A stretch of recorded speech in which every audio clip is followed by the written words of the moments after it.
बिस्मिल्लाहिर्रहमानिर्रहीम। व्यूवर्स, आप देख रहे हैं हमारा यूट्यूब चैनल। उम्मीद है आप खैरियत से होंगे। आज बात करेंगे मुस्लिम लीग नून के मंशूर की, जो कि आखिर मंजर-ए-आम पर आ गया और इसका बड़ा इंतज़ार था और ये बड़ा अहम मंशूर है, इस वजह से इसके ऊपर बात करना ज़रूरी है। फिर मियाँ नवाज शरीफ ने जो बातें कही हैं उससे उनके हुकूमत में आने के बाद अज़ाइम भी साफ तौर पर पता चल गए हैं कि उनके इस्टेब्लिशमेंट के साथ ताल्लुकात कैसे होंगे, वो किस किस्म की हुकूमत करना चाहेंगे और फिर जो उनके साथ किया गया माजी में उनका वो हिसाब किताब करेंगे या नहीं करेंगे। लेकिन बड़ी बात जो इस मंशूर में है वो है जनाब, फिर इन्होंने कहा कि ऐसा मंशूर है जिसके ऊपर अमल दरामद को यकीनी बनाया जाएगा।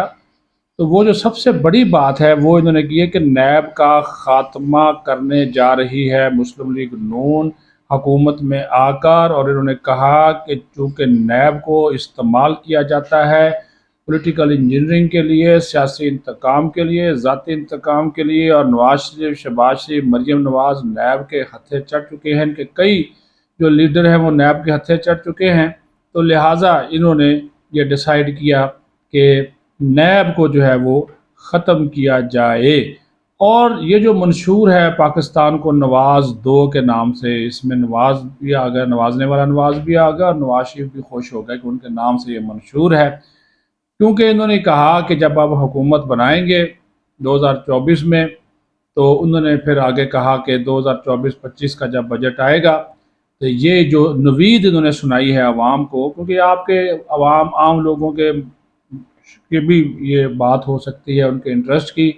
कि ये दावा करते हैं कि महंगाई का 10% खात्मा, गैस बिजली की कीमतों में कमी, तनख्वाहों में इजाफा, बेरोज़गारी का खात्मा, मुफ्त सेहत की सहूलियात, मईशत की मजबूती के लिए इकदामात, नए एयरपोर्ट्स, नई यूनिवर्सिटीज़ का क़याम, 1500,000 मेगावाट के नए मनसूबे, मुख्तलिफ शहरों में जदीद ट्रांसपोर्ट, IMF से छुटकारा भी अपने मंशूर का हिस्सा बना रखा है। नैब का खात्मा वो मैंने आपको बता दिया। पार्लियामेंट की बालादस्ती, कानून और इंसाफ और अदालती निज़ाम इस्लाहात, ये भी आप सुन लें। ये बड़े पैमाने पर इस्लाहात, जिसमें सबसे बड़ा जो इस्लाह होगी वो होगी जजेस की तकर्री। आला अदलिया में जजेस की तकर्री, उसका तरीक़ाकार भी मुस्लिम लीग नून तब्दील करने जा रही है, ये भी मैं आपको बता दूँ। फिर पार्लियामेंट की बालादस्ती, यानी कि हर इदारा पार्लियामेंट को जवाबदेह होगा, चाहे वो फ़ौज है, चाहे वो इस्टेब्लिशमेंट है, चाहे वो अदलिया है, ये पार्लियामेंट के ताबे उसको ला रहे हैं। ठीक हो गया जी। उसके बाद 5 बड़े शहरों को IT का दर्जा देना, फ़ी का आमदनी ये $2000 तक ले जाने का हदफ है। फिर आला तालीम के लिए बजट में इजाफा, 1 करोड़ नौकरियाँ। अच्छा, ये नौकरियों का तो आपको पता है कि ये तो इमरान खान वाला ही दावा है। उन्होंने भी 50 लाख घर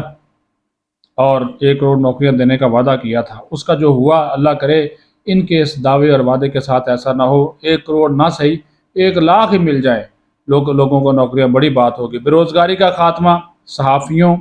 और मीडिया वर्कर्स के लिए हेल्थ इंश्योरेंस, उसको मंशूर में शामिल कर रहे हैं। फिर भारत समेत तमाम ममालिक से अच्छे ताल्लुकात, मकबूजा कश्मीर से गैर आइनी इक़दाम की वापसी, अफ़गानिस्तान के साथ मौसर सरहदी निज़ाम, इसराइल में फ़लस्तीनियों की नस्ल कशी का मामला आलमी सतह पर उठाना भी मंशूर का हिस्सा होगा।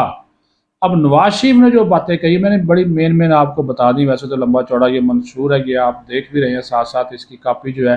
वो चल रही है, तो आप उसको देख भी सकिए। मैंने चीता चीता जो है नुकात हैं वो बता दिए हैं। नवाज शरीफ ने एक जो बात कही है, उन्होंने कहा जी हमने तो हम भरपूर तैयारी के साथ ये इलेक्शन जो है ये लड़ने जा रहे हैं 2024 का। और मैं, अब उन्होंने कहा कि माजी की जो ज़्यादतियाँ मेरे साथ, मेरे ख़ानदान के साथ, मेरे साथियों के साथ हुई हैं, अब उन्होंने कहा कि मैं उस तरफ नहीं जाना चाहता। और फिर उन्होंने ये वादा किया कौम से बराह रास्त टीवी के ऊपर आकर कि इस मंशूर पर मनो अन अमल होगा। और फिर भी वो ये भी बार बार कह गए कि अगर 90 के बाद से लेकर जमहूरी हुकूमतों में बार बार खलल न डाला जाता तो फिर आज मुल्क तरक्की की राह पर जो है वो गामजन होता। और उन्होंने कहा कि मेरी अब तमाम तर तवज्जो जो है वो इंतकाम नहीं, तरक्की की सियासत पर मरकूज़ है। اور میثاق جمہوریت کے حوالے سے بھی انہوں نے بات کی ہے، اور انہوں نے کہا کہ میثاق جمہوریت پر دستخط تو ہم سب نے کیے، لیکن نواز شریف نے آج میثاق جمہوریت پر عمل نہ ہونے کا ذمہ دار پیپلز پارٹی کو ٹھہرایا ہے۔ یہ بھی آپ کو بتا دوں، انہوں نے کہا پیپلز پارٹی نے اپنے وعدے پورے نہیں کیے، ہمارے ان کے ساتھ بہت سے مسائل تھے، یہ نواز شریف نے کہا پیپلز پارٹی کے ساتھ ججز کی بحالی کے یہ وعدے پورے نہیں کر رہے تھے، جس کی وجہ سے ہمیں لانگ مارچ کرنا پڑا۔ لیکن جیسے ہی وہ گجرانوالہ پہنچا، آپ کو معلوم ہے کہ اس وقت جو جنرل اشفاق پرویز کیانی تھے، ان کی ایک ٹیلی فون کال آئی تھی اور پھر ججز بحال ہو گئے تھے، اور اس وقت بغیر کسی توڑ پھوڑ کے نواز شریف کہتے ہیں کہ ہم نے اپنا دھرنا جو تھا وہ ختم کر دیا۔ اس کے بعد پھر پیپلز پارٹی کی جب حکومت آئی تو اس کو مدت پورا کرنے کا موقع دیا۔ عمران خان کے حوالے سے بھی انہوں نے بات کی کہ میں تو اس کے ساتھ بھی چلنا چاہتا تھا، بنی گالا بھی گیا اس نے، اور لیکن اس نے کہا جی ملک کے لیے کچھ کرنے کی بجائے الٹا اس نے کہا جی عمران خان مجھے کہا جی بنی گالا تک سڑک بنا دے، تو میں نے اس کو سڑک بھی بنا دی، پھر وہاں پہ میں گیا بھی تھا، ٹھیک ہے جی۔ اور انہوں نے کہا کہ روٹی، وہ ساری باتیں جو آپ کو پتہ ہی ہے کہ جو وہ کرتے رہتے ہیں، لیکن انہوں نے کہا کہ جو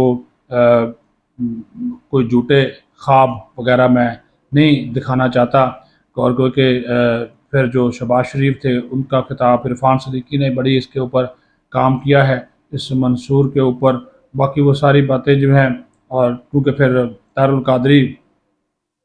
کے حوالے سے بھی انہوں نے بہت بڑی بات کہہ دی کہ وہ ایک مفاد پرست شخص ہے اور اس کا پاکستان کی سیاست سے کوئی جو ہے وہ لینا دینا نہیں ہے۔ اچھا ایک بات اور بتاؤں، جو انہوں نے آج ایک بڑا انکشاف کیا نواز شریف نے، انہوں نے کہا کہ جنرل باجوہ، ایک وقت ایسا آیا جب شہباز شریف وزیر اعظم تھے اور جنرل باجوہ کی جب بات نہیں مانی گئی عمران خان کے حوالے سے الیکشن کروانا فوری طور پہ، تو انہوں نے کہا کہ جنرل باجوہ نے مارشاء اللہ لگانے کی دھمکی دی تھی، تو پھر میں نے شہباز شریف استعفیٰ دینے پہ تیار ہو گیا تھا، مارشاء اللہ وہ کبھی نہ لگنے دیتا، وہ استعفیٰ دینے پہ تیار تھا، میں نے شہباز شریف کو روکا کہ وہ استعفیٰ نہ دے، ڈٹ جائے، اور وہ ڈٹ گیا، اور پھر انہوں نے کہا جی ملک کو ہم نے نکالا، بحرانوں سے نکالا، اور پھر اپنی مدت جو ہے پوری کی، یہ بھی گڑبڑ ہوتی رہی، یہ بھی آج انہوں نے جو ہے وہ انکشاف جو کیا تھا، یہ بڑی بات ہے۔ باقی وہ جو معیشت کے حوالے سے جو جی ڈی پی شرح نمو میں اضافہ، غربت میں 25% کمی کا انہوں نے دعویٰ کیا ہے، سالانہ جو برآمدات ہیں 60 ارب ڈالر تک لے جانے کا ہدف ہے، اور ٹیکس جی ڈی پی کے تناسب سے ٹیکس 13.5% تک بڑھانا، یہ 5 سالہ ہدف ہے، اور مہنگائی 4 سے 6% تک لانا ہدف ہے، اور کرنٹ اکاؤنٹ خسارہ یہ بھی وہ کہتے ہیں جی ہم کم کریں گے، فی کس آمدنی کا آپ کو بتا دیا ہے، اور باقی جو کسانوں کے لیے بھی اور نوجوانوں کے لیے بھی، خواتین کے لیے بھی اس میں بہت زیادہ جو ہے وہ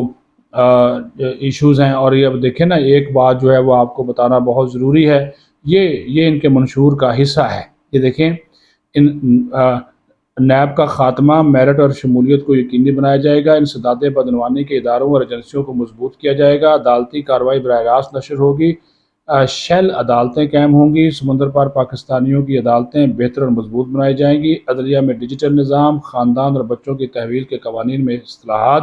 جیل مینول کا جائزہ اور بہتری، ای کورٹس کا قیام، آئینی قانونی عدالتی انتظامی اصلاحات کی منصوبہ بندی، یہ بھی ساری انہوں نے اس میں بتا دی ہے۔ اور پھر بھی یہ کہا کہ جو عدالتی قانونی اور انصاف کے نظام میں اصلاحات کے ساتھ ساتھ یہ بھی ہوگا کہ بڑے اور مشکل مقدمات کا فیصلہ 1 سال کے اندر، جبکہ چھوٹے مقدمات کا فیصلہ 2 ماہ میں جو ہے وہ سنایا جائے گا۔ ضابطہ فوجداری 1898 اور 1906 میں بھی یہ ترامیم جو ہیں وہ کرنے جا رہے ہیں۔ پھر ماحولیاتی آلودگی کا خاتمہ، انٹرنیشنل کمیونٹی کے ساتھ ہمارے تعلقات، تعلیم، صحت اور دیگر جو ایشوز ہیں وہ میں نے آپ کو جو ہے اس حوالے سے کھول کر بتا دیا۔ اب دیکھتے ہیں کہ مسلم لیگ نون کی حکومت اقتدار میں آ کر یہ وعدے جو انہوں نے منشور میں کیے ہیں پورے ہوتے ہیں نہیں۔ اپنا خیال رکھیں، پاکستان زندہ باد۔